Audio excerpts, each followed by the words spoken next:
Hey everybody, welcome back to the Ben and Noah Show. I'm Ben Sofer. I'm Noelian, and today we have the one and only Erin Devine. Yeah! Woo! Thank you so much for joining us today. Out of your very very busy schedule, Erin Devine. Um, as you know, we on this podcast we bring in some graduates from Emory University, some of our friends, some of our colleagues who have graduated, and we kind of just look into their experience of what post grad is kind of like for them, especially in the arts. I've worked with Erin a few times, and I have had wonderful experiences. So I am actually really curious, and both of us are really curious because we haven't really been in touch in a while. I So know. so it is gonna be so cool to hear about your experience. What have you been up to this past year, Erin? Yeah. So after I graduated at Emory, I majored in film and creative writing. What? And everyone who majored in film was like, you can either go to New York, you can either go to Atlanta, or you can either go to LA. And I spent the previous summer with the Pathways program in LA. So I was like, hopped off the plane at LAX. Yep, straight there. But my support for going there was I got like a post grad internship with Disney Hulu, which is a thing that you can do. They'll pay full time. I think you get some health care and like benefits, but it's not a full time position. However, they will like pay you minimum wage to go and do the entertainment thing. So I got an internship with the production and post-production team for Disney and Hulu's unscripted and reality shows, which I wasn't a huge fan of reality, so I had a lot to learn, and I did learn a lot. And after that, those 6 months were up. They asked me if I wanted to extend, and I said no. I think I want to explore some other things. So Put a pin on that. yes. Actually, why? Why? So I had a great time with the people who I was working with, but reality and unscripted work in a different pace than scripted because they still have a shoot plan and they'll still like create projects with timelines and schedules, but because of the unscripted quote unquote nature of things, a lot more bumps in the road, in my opinion at least, would appear, and our team was pretty small, including me. There was only 5 of us. Oh and wow, that's really small. Wait, from- really? From pre-production, like conception of an idea, all the way through post-production marketing, we had 94 active projects. So things were pretty stressful. What the? Wait. We didn't have any assistants on my team. I was kind of like an assistant, but so were the coordinators, but they were also coordinating. And that's 5 of you. Yeah, and then my 2 VPs, and that was the whole team. For 94 production. Oh. So I think just because the shows weren't for me. I didn't love The Secret Lives of Mormon Wives or The Kardashians. Why not?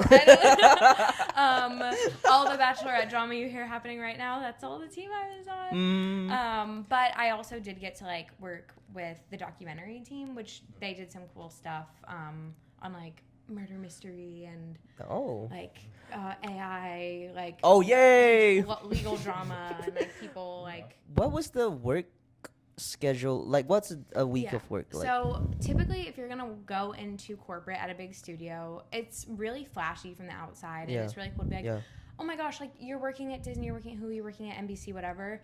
But especially for entry level jobs, honestly, you can say, oh, I had a film that was at Cannes Film Festival as a student, and that's great and all, but the work that you're going to be doing is mostly going to be admin and mostly going to be stocking the kitchens, picking up things. The work that you imagine people in film are doing are things you kind of either you can do it on your own, or if you want to go into a system like a big studio, you're going to have to work up to it. So either you have to be your own boss or you have to like rise up the ranks to get some credibility. Which obviously will take like a few years, many years. Yeah. And I mean, the thing about that is that, everyone has very different goals as they go into it. You could start off, as a runner, and then, if you eventually get that chance to be like, oh, I can act, and then you have a shot there. But I guess for you, what would you say like is that goal if you have it, and has it changed over time? So I think I still have the long-term goal of wanting to write, but the more I'm in the industry and the more I see like the longevity of careers and also like stability, I'm always going to be able to write no matter what I'm doing. I could be a barista and I could be writing. So my main goal right now is to figure out what kind of job I could have that would give me enough energy and like mental satisfaction to be able to write in addition to it. And that was something that I wasn't getting from my position with Hulu, and why I didn't want to stay is because I just didn't feel like creative. I was like stressed about the work that I was doing, and again, the people I was working with were really great and really talented and supportive of me, but I just didn't, it like wasn't for me. I think I wanted to go, I know I want to go into scripted. I want to hopefully write for TV, work, I don't know, maybe work on like a movie. I just need to do something in like more creative capacity other than like I'm in charge of the calendars or the budgets for this entire thing, and all I'm doing is looking at numbers all day, which is crazy because you went in there with like, I mean, it's we want to do these for the artistic part, the theater part, and then it ends up becoming like, I don't know, so mechanical. Yeah, so nothing that I learned in college is currently supporting what I do for work. Sheesh. Which isn't to say, I know like the whole big argument right now is like, is having a college education worth it? And I think like yes and no. It depends on like what you want out of it. And like I learned so much just like about literature, the world, like everything that I feel like I needed to know. But in terms of like hard skills, anyone can be an assistant and manage an Outlook calendar. We just talked about this in another episode. That's right. That was funny because we were talking about higher education, and we're talking about especially like, yes, when you're in an undergraduate, we're talking about that right now, but even like post-grad, when you want to do like higher education, like how like practical is it? Like how much are you actually like, why would you want to go to undergraduate, like why do we want to do further studies just for the sake of doing further studies, you know? So I think we were having that conversation about that, and it's so cool to see you kind of like echoing kind of what we believe, what we were thinking about too. We're on the same page, and I think, speaking of page, I have never heard this joke before. So, yeah, I decided like I can't see like my career lasting very long. Like I need something that makes me excited. If I'm literally gonna be paying LA rent, like not living near the people who I care about. So I said like I'm actually gonna like finish on the original end date, which was December. Gotcha. So then I started applying to other things, which included other like post-grad internships within the Disney program. You could do it for up to a year. So I applied to some things on like the drama teams. I also was applying to some animation studios like Lucasfilm. Oh yes, I remember that. And then I also applied to the NBC Page program, which I had gotten rejected from when I first applied. Yeah, we spoke about that. Yeah. And it like I honestly I knew it was really difficult to get into. I was like, they didn't want me the first time, but hey, like I Why not? was looking around on their website the day it was posted. And I was like, I'll apply again. And I had been an intern virtually their academic year, my senior academic year. So like that doesn't necessarily help you. There's only one other former intern in my cohort right now, but like I knew a lot about the company, and I was like, I really like the program, so figured maybe something will happen. And then a couple weeks passed after I was applying, and then I got the Higher View video interview, which for anyone who doesn't know is when you have to talk to a computer. It prompts you with a question, and then it says 3, 2, 1, record, and you have to pretend you're talking to another human being. Do you only have one shot? Do you? Or It depends on the company. Like Disney would give you like 2 takes, but the Page program one, it was 1 and done. Yep. Yeah. So I applied first day for like the initial application. Then I got the Higher View, and honestly, I was like leaving for a flight that night, and I was like, I did it, and I left, didn't think about it. And then I got the panel invitation, which is a 3-hour Zoom interview with 13 other candidates where you take turns in the first part, all answering questions in the same room. And then they put you into breakout rooms, and they give you a prompt to work on as a group. and then you have the one-on-one individual interview. Wow, that's a lot of interviews. It's a lot of interviews. It's honestly not as scary as it sounds because, like, again, the first part is, like, you're all taking turns, and then, like, there's breaks included. But the week I had that interview, I also had interviews with Lucasfilm, which would be super, super cool, but it was in San Francisco. And I already, like, had very few friends out there with me in LA. I knew no one in San Francisco. And then I had an interview with the drama team at Hulu, which I wasn't crazy about staying at Hulu just because, like, I thought it'd be kind of awkward. They're not doing so hot either. Yeah, I mean, to be fair, like, the team that I was working on, like, the Kardashians is carrying the platform. The Mormon Wives stuff is carrying the platform. The Bachelorette probably would carry the platform if it actually came out, but it didn't. So, yeah, so I did the panel interview. I was like, yeah, that went fine. And that was a Tuesday, and then that Friday morning, I got a phone call with the offer. Wow. So it was a pretty... That was a quick turnaround, actually. Really, really quick. And that was in November, so I knew before Thanksgiving, and then the program started end of January. And you accepted in the heartbeat? Or? Yeah, I accepted immediately because I was like, I yes, I want this, and I need a job, and, like, yeah. Awesome. Good for you. Yeah. So my first 2 weeks of work were just, like, onboarding, and then And you loved it.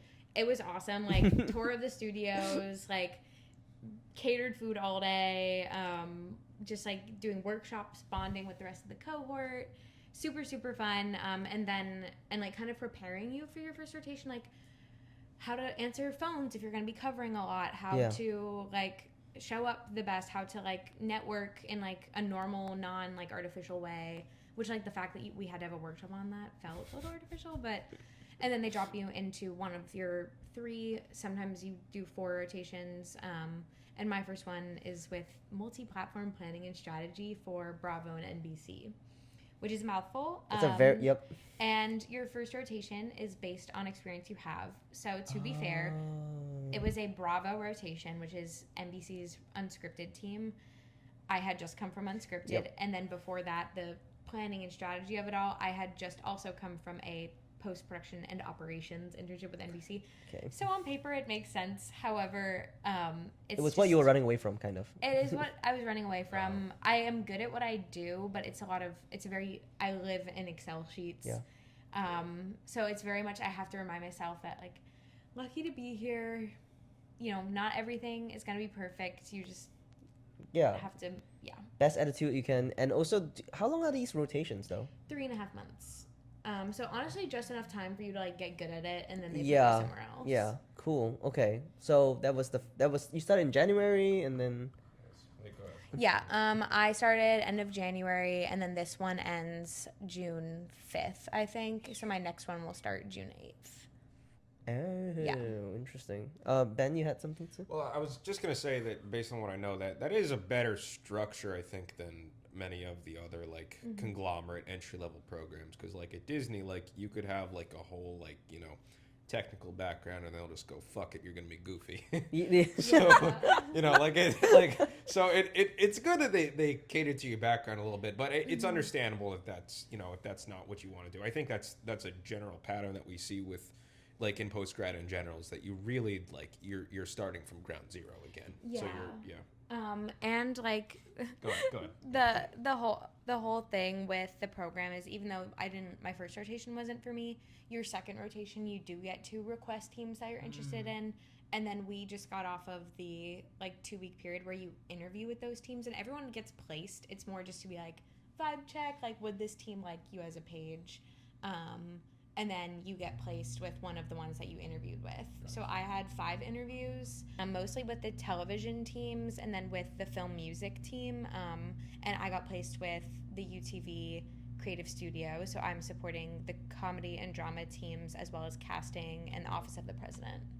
Wow. So I'm very excited because finally, like, scripted television.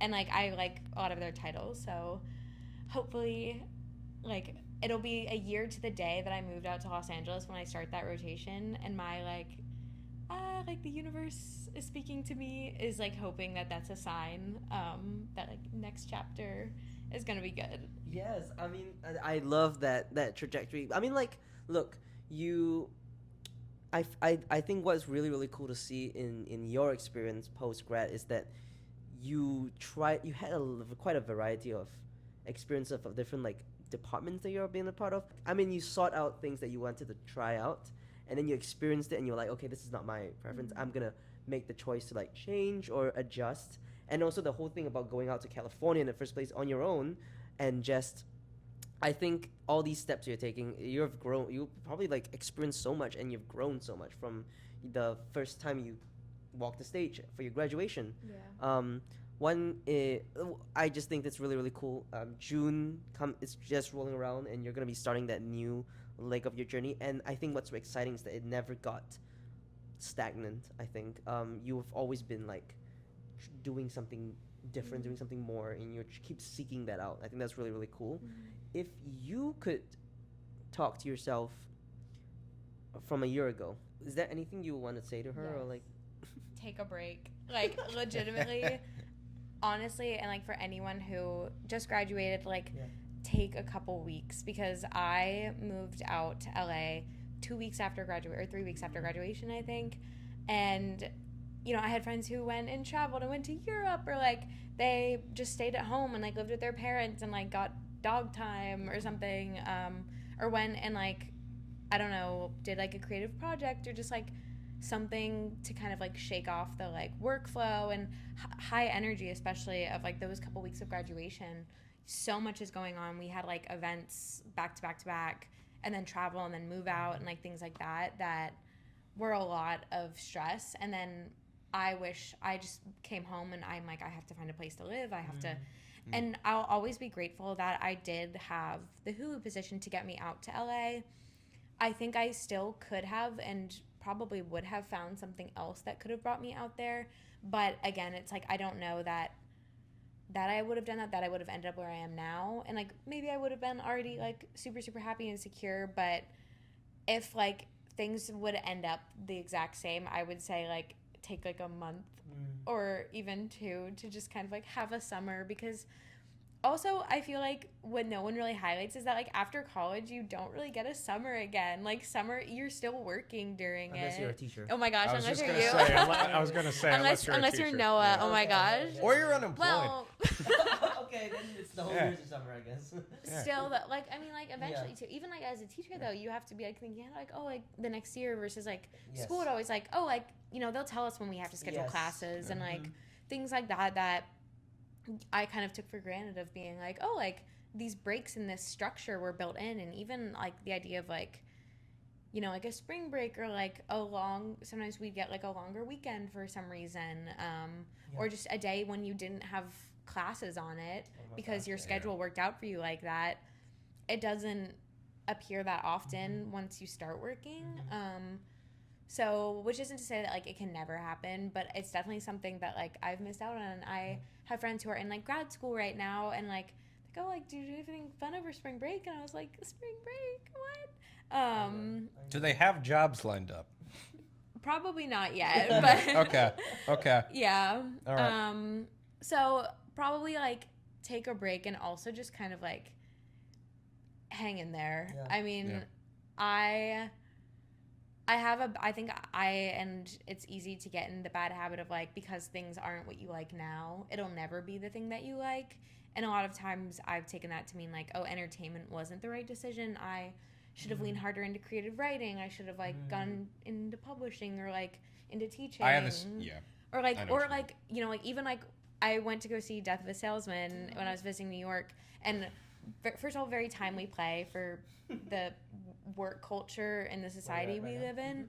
But like I was watching that and like feeling so inspired, and I was like, oh my gosh, like I should have stayed in theater. Like I should have done what like everyone who's trying to like do playwriting or like acting or stage management, I should have stayed with that. And it's like, yes, in the moment that's how it feels, but like it's so satisfying to me that's like, yes, I stuck through that, and like I'm still here, not because like you're only there if you're only in a bad spot because there's something, you're like a goal you're working towards at the end. And like it's hard. There were definitely a lot of times when I was like, I didn't remember that, and I was like, I just want to go home. Like, I don't see a point to doing it. And, like, I do forget now, especially because my goals aren't very concrete for the future, besides like I want to do something creative and I want to stay in film, and it's hard to work towards something that you don't have a direction for, but it's kind of like at the same time it's like one step at a time and you'll figure it out as 100%. You go too. Wow. I relate very heavily to the sometimes you lose yourself in the sauce a little bit, and then you're like, what am I doing here? What's going on? Like, why am I stressing myself, putting myself through all this? What's the goal? And losing sight of the way ahead. I can 100% relate because, teaching has been tough as well. And I think in many careers, you'll get to that point where it's just like, what? Like, there has to be an easier way, or what am I doing here? And I think that sticking through it and really, really, really checking in on yourself constantly throughout the year, making sure that you are doing okay, and then reminding yourself like, hey, it's not just like, it's a very easy way to like look back and always be like, oh, I should have done something differently, or oh, I shouldn't have done this or that, and blame yourself for a lot of things.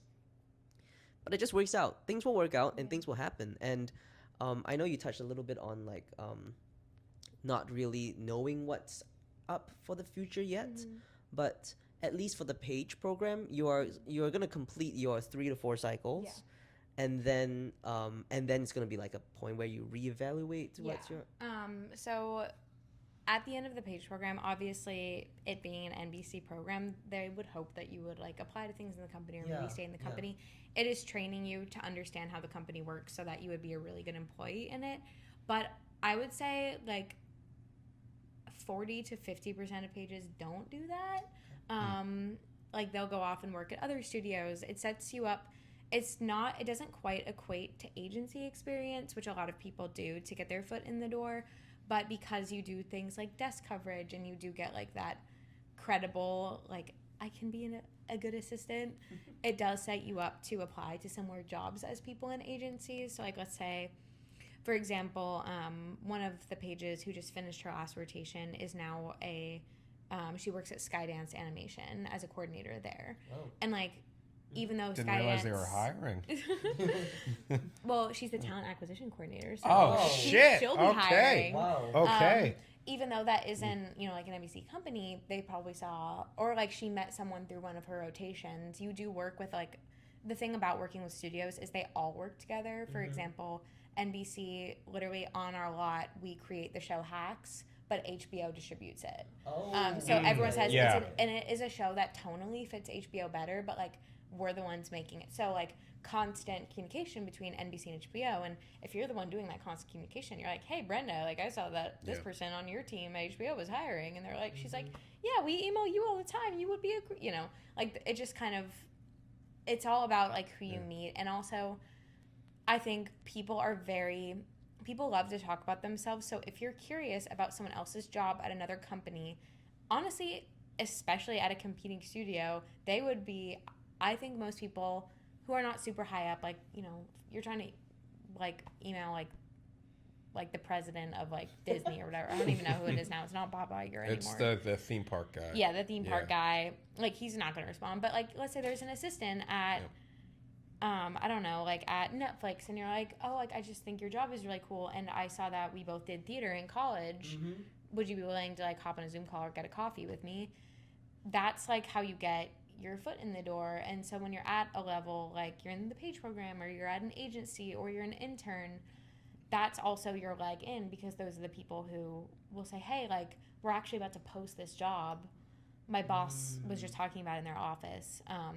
So that's how, long story short, how a lot of pages end up outside of the program, because people recognize that like it's a talent development program, so the people coming out of it will kind of know the biz. So my hope for like, I would like to stay, it would be nice if I could stay at NBC because I live super close to it and because I have a lot of experience there, but I'm not like gung-ho on like I need to stay there. I also really like animation, and we have DreamWorks, but like also that's like, difficult to get in. I mean, everywhere's difficult to get in, but there's a lot of other animation studios out there. So by the end of the program, I hope I'll know for sure, like, okay, like, I will feel the most fulfilled if I'm working in drama, if I'm working in animation, if I'm working in only movies. I'm, like, only doing work for movies. And that'll help guide my next step. And what's nice is that you can, for the last rotation, it's your fourth, that's like an optional one that's meant for you to be applying to jobs during it.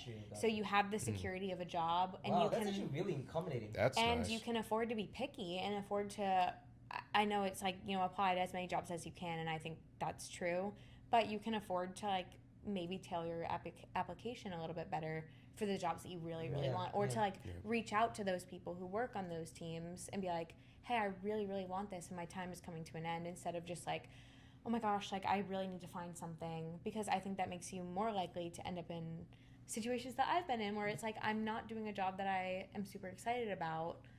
If you are able to like select a job that you think you would be a little bit excited about it and end up there, then I think you're a lot better set up for like a longevity career. Ben, do you have a question? Because I have a question for Erin. What, for your experience working in NBC, working in Hulu, working with the Page program and all that jazz, have you seen any effects of AI on Oh yeah. You just extended this episode another 30 minutes, bro. I'm really curious. I could literally talk about this. give it like. Speaking of the mic. So to preface everything I'm about to say, if AI has no haters, I'm dead. I am maybe the biggest AI hater on planet Earth. I like think about it and it makes me angry, and I hate being angry. So, wait, you had to watch the episode on AI on education. Shout out AI on education. I yapped for like God knows how long. But and we've talked about it. And we have that we too. have we this is my sister. Anyway, go on. Okay, so I think NBC has avoided it thus far, but I think it's coming. A lot of the studios have had mass layoffs. Disney just had a big one with their marketing teams. Paramount and Warner Brothers, like literally they're a mess. So like probably stuff has happened because of AI, but also because they're merging. Yeah.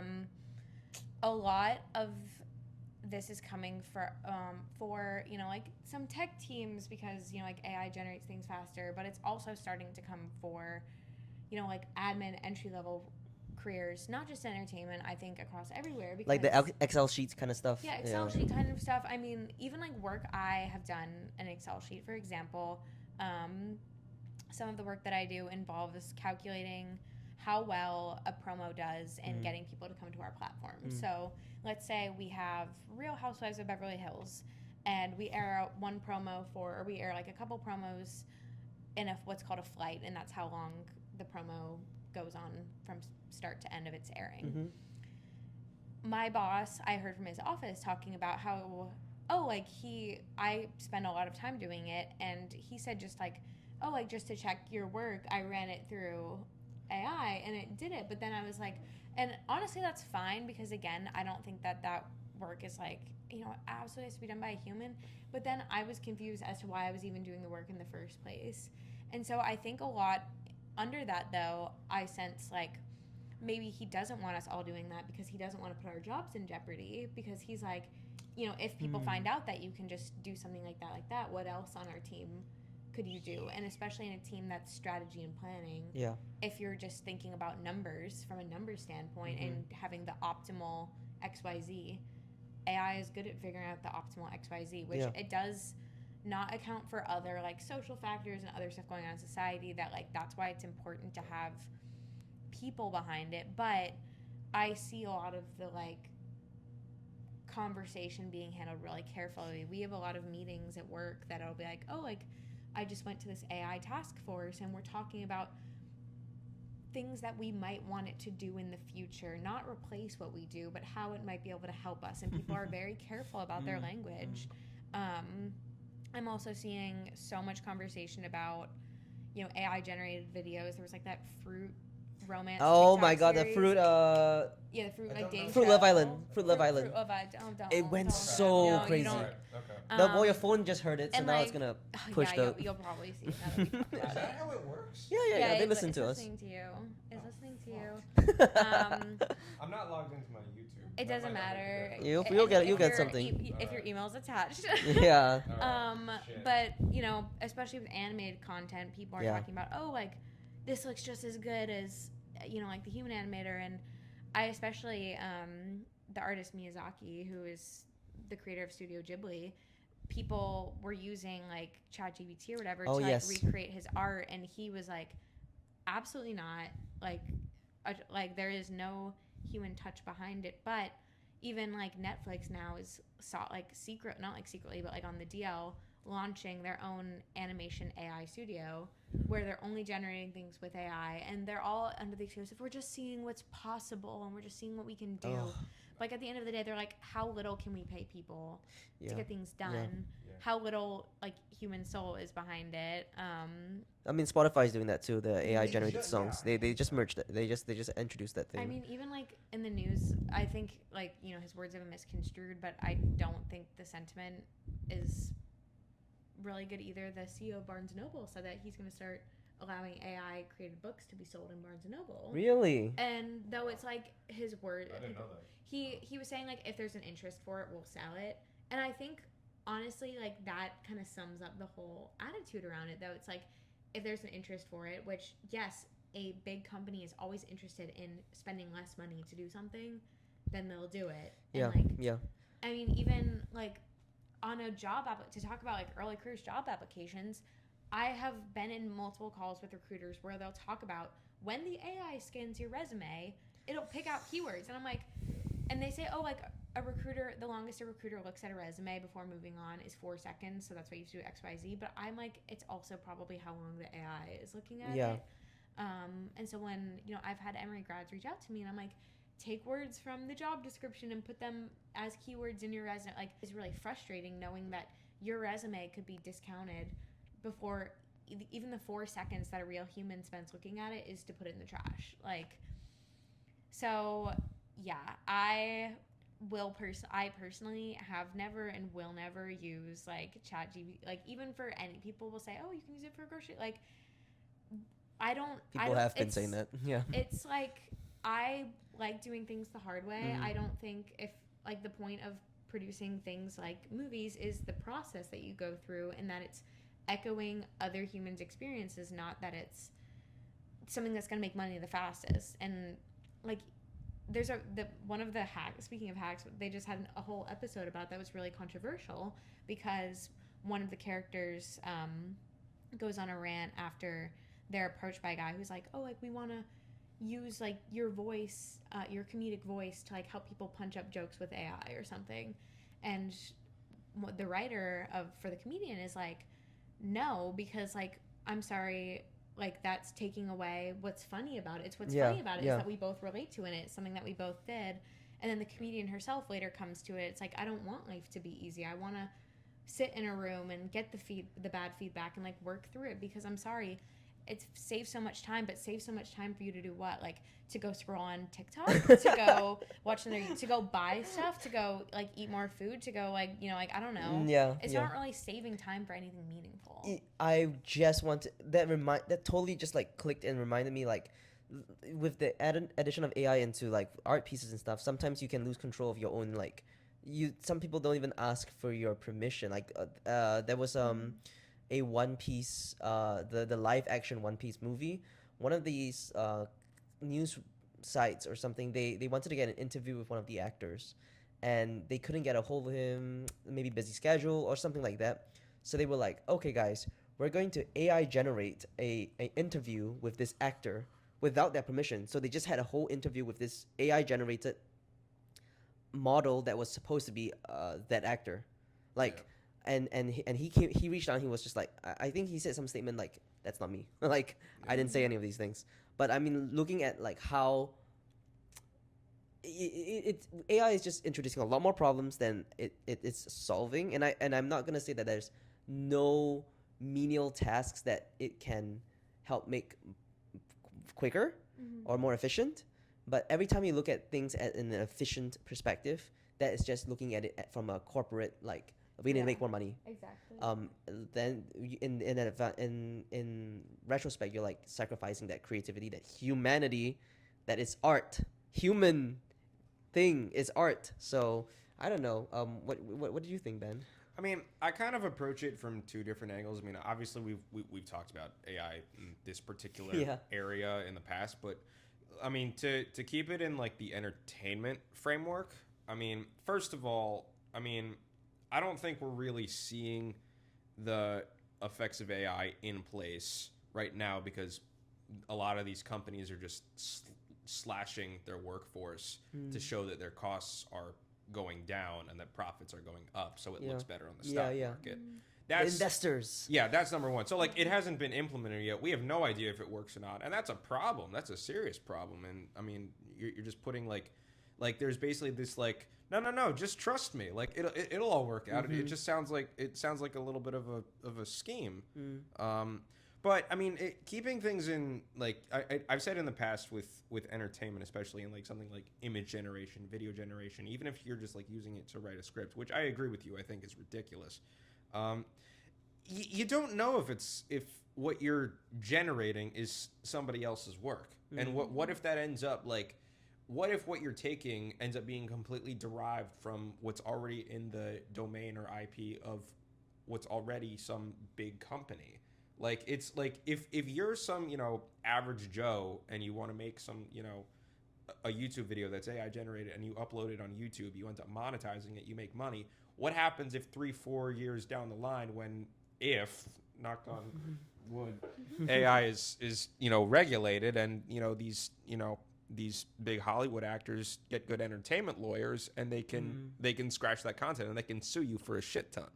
I don't know. I just feel like it's like, my opinion about this, like, in general, is like, I mean, look, it's not original work that we're seeing. I mean, we talked about that a couple of weeks ago, and I mean, I've ultimately come to the point. It's like, I mean, look, if it's public art, I mean, I guess that's a different argument, but like, it's not. It's other people's art, and if that's the case, then they need to get royalties, and AI isn't going to give royalties when it can't make any money to begin with. So those are my thoughts. Yeah, and I mean, like, reeling this back to Erin and her journey throughout this world, like, you're gonna I mean, she has been experiencing, I think it's really cool that how much you have an eye into the companies that you're working in. You have some insight that you shared with us, and I think it's really, really beneficial for those maybe the students and fresh graduates who are looking to work with a big corporation or a company,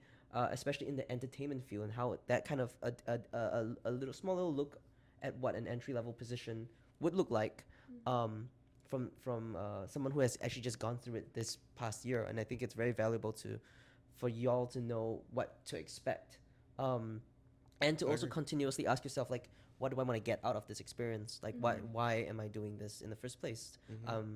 And I think that I've seen the creative work that you have done, Erin, and I want you to know, like, continue to don't forget about that too. Yeah, you I completely, like, support the endeavors that you're doing right now, but at the same time, you do still have that love for theater and for art and for like the acting in and of itself. So it's important that while we balance and juggle our jobs, we also don't forget our passions and our love and interest in expression, in theater, in acting. Was there anything you would like to leave our dear, wonderful audience with? Any kind of Oh my gosh. I don't know. Wait. I feel like I need to say something like profound. That's our show, everybody. Well, Ben and Noah's show is known for being profound. Oh my gosh, I don't know. I guess just like, I feel like just like hang in there. Like, I honestly feel like the longer you stick it out, the better, the more things you see, like, the better off you'll be. And it's important, yes, to like we were just saying, it's important to say yes to opportunities when you have them, but like, even if they're not aligned with your goal, make sure you don't forget where you're coming from, and do things that like fill your cup. Like, even when I was working at Hulu, not doing my job, I was like volunteering with kids, and like they were like for this like storytelling program, and that reminded me, oh my gosh, like, look at the wonder, look at how much they love it and how unimpacted. Like, I started ice skating because I was like, I need something that's different than entertainment, and that, even though it's not related, has given me so much more energy and inspiration to do the creative things in entertainment that I want to do. So hang in there and like I don't know, fill your cup. And with that, thank you so much, Erin, for giving us the time of the day. And without further ado, I'm Ben Sofer. and I'm Noah Lien. Have a good one, guys. See you soon. Bye.